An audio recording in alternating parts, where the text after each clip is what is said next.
حضرت عبداللہ بن مبارک بہت بڑے محدث، بہت بڑے عالم دین گزرے ہیں۔ آپ خراساں میں رہا کرتے تھے اور ارادہ کیا خراساں سے ملک شام کا سفر کیا جائے۔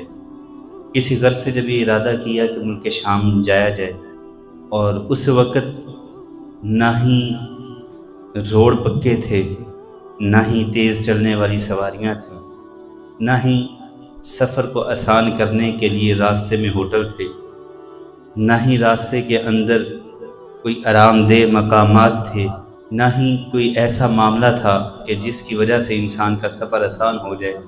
اس وقت کے اندر لمبا سفر کرنے کے لیے بھی دل بڑا چاہیے ہوتا تھا، اتنا مشکل سفر ہوا کرتا تھا۔ حضرت عبداللہ بن مبارک کون؟ عبداللہ بن مبارک حضرت عبداللہ بن مبارک وہ بزرگ گزرے ہیں کہ آپ بہت بڑے تاجر تھے۔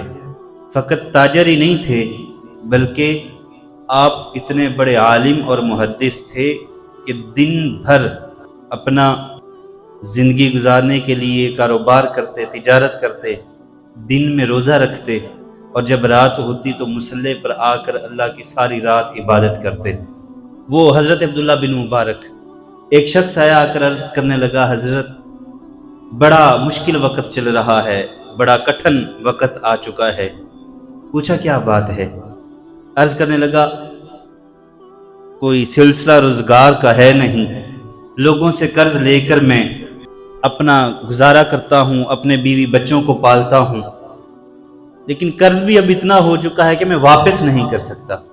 اتنا قرض سر پہ آ گیا کہ اب میرے لیے وہ واپس کرنا بڑا مشکل ہے، بڑا پریشان رہتا ہوں، کوئی سلسلہ روزگار کا بھی نہیں ہے۔ آپ نے فرمایا اللہ پر امید رکھ، اور آپ نے ایک رکا بنا کر دیا اور فرمایا جا خراساں میں جا کر میرے منشی کو دے دے، کیونکہ آپ تاجر تھے، تاجر لوگ اپنا منشی بھی ایک رکھتے ہیں۔ تو جب وہ شخص منشی کے پاس وہ رکا لے کر پہنچا، منشی نے رکا پڑھ کے اس کے چہرے کی طرف دیکھا اور کہنے لگا خیر تو ہے، اتنی بھاری رقم کیا ضرورت پڑی تھی؟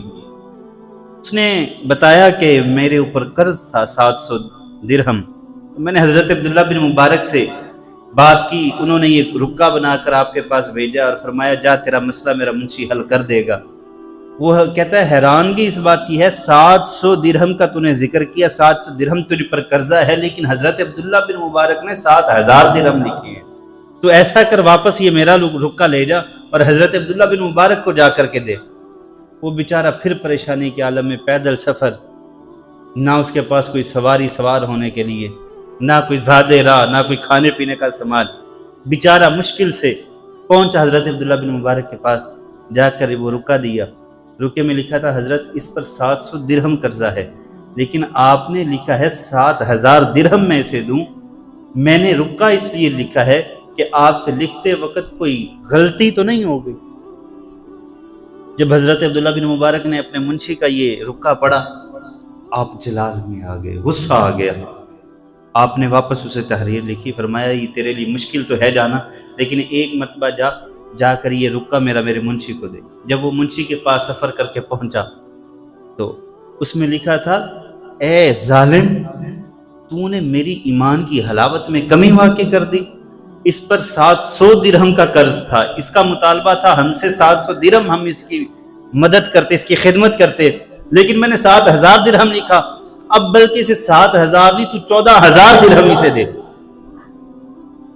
وہ حیران ہوا، لیکن جب آگے پڑھا حضرت عبداللہ بن مبارک نے لکھا اس سے پتہ چل چکا تھا کہ اب مجھے 7000 درہم ملنے والے ہیں، لیکن میرے نبی کی حدیث ہے، میرے نبی نے فرمایا جو میری امت کے کسی مجبور شخص کو اچانک خوشی دے گا، میں وعدہ کرتا ہوں کل قیامت کے دن اللہ اس کے گناہ بخش دے گا۔ اے ظالم، میں نے اسے خوشی دینے کے لیے 700 کی بجائے 7000 درہم تو لے لکھے، تو نے واپسی مجھ سے پوچھا، اب تو نے دیر کر دی، اب ایسا کر 14000 درہم دے۔